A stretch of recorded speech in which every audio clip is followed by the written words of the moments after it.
lecture video for the class period on August 28th. This is a Friday. So the intent here is that you watch this video before we meet in our Google Hangout, and then you can ask me questions about it and we can go over other stuff because we'll only have 20 minutes then. All right, our goal today is to be able to translate between verbal and algebraic expressions. Why? Because math is a language and translating can make something easier to communicate. So hopefully you already have your notes out. If not, pause this video, go ahead and get your notes out, put today's date at the top, get ready to take some notes. All right, you might know this. What word do we use for the result of addition? The word we use is sum. So in our notes, let's write an example of a sum. Let's do something like 3 plus 7. If we want to use very sophisticated math speak to say this, we don't say 3 plus 7, we say the sum of 3 and 7. And this makes it a little bit easier if I want to talk about the result of this. If I want to add these two numbers and then go do something else with it, then the word sum is better because I don't have to say I want to take 9 and multiply it by 3 plus 7. That sounds a little bit awkward. But if I say I want to take 9 and multiply it by the sum of 3 and 7, I know that I'm going to do that first, that I want the result of 3 plus 7. It's just a little bit more precise than to just read out the operations.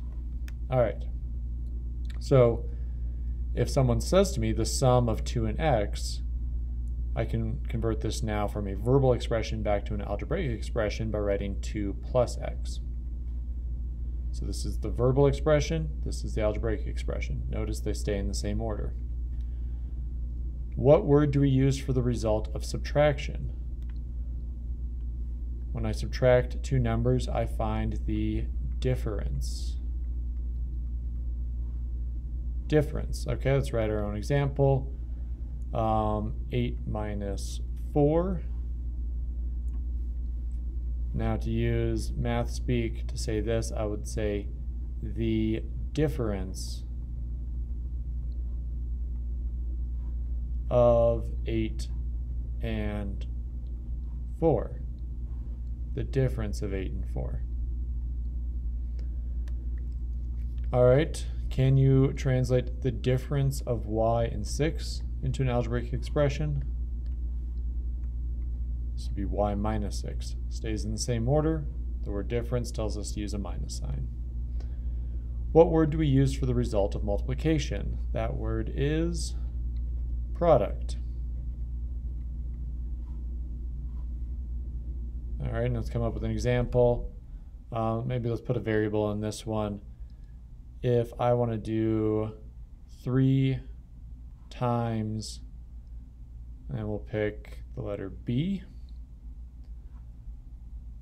I can say that as the product of 3 and B.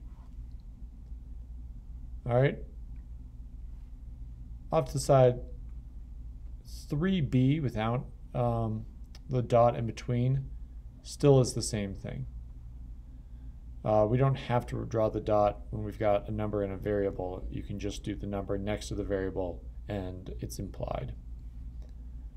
All right, the product of 5 and z. Let's turn that back into algebraic expression. So we can do 5 dot z, so 5 times z, or you can just say 5z means the same thing. And that little line to our z.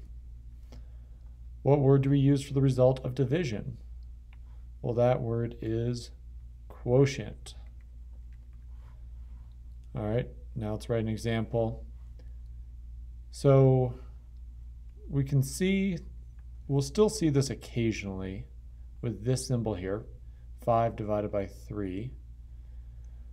But more often, and what I want you guys to get into a better habit of doing, is writing this as a fraction, 5 over 3. All right, and we would say these the same way. This is the quotient of 5 and 3. Notice you say the one on top first when you're looking at the fraction. All right, and we can make this a double-ended arrow to say that these are the same, but this is better for this class. All right, can we translate the quotient of 12 and m into an algebraic expression? I want to see this is 12 over m. All right, that's the better way to write division going forward is this with this fraction line. Notice the number that came first went on top. If you mix it up, it's a different number. It's a different expression, and we'd have to change this around.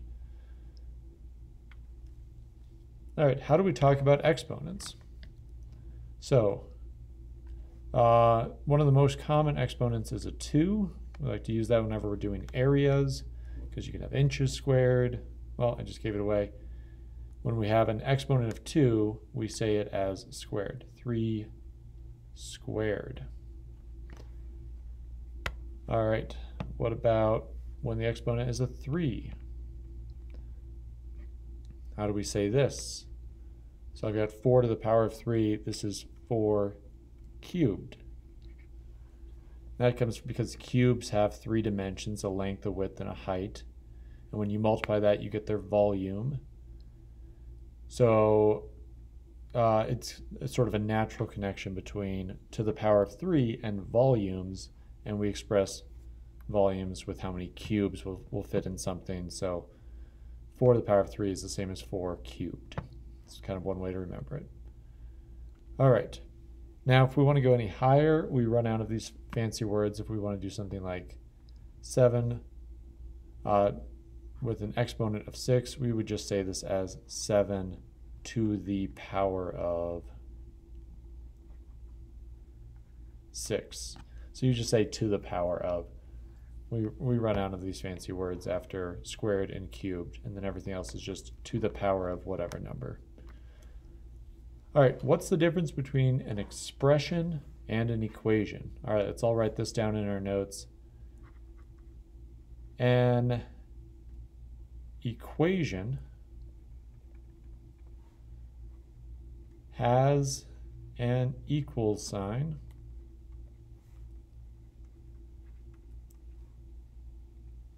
An expression does not. All right, and let's give ourselves an example right now. If I write 2 plus x equals 4, that's an equation because it has an equal sign. But if I write something like 3x plus 9, and then I just stop, that's just an expression.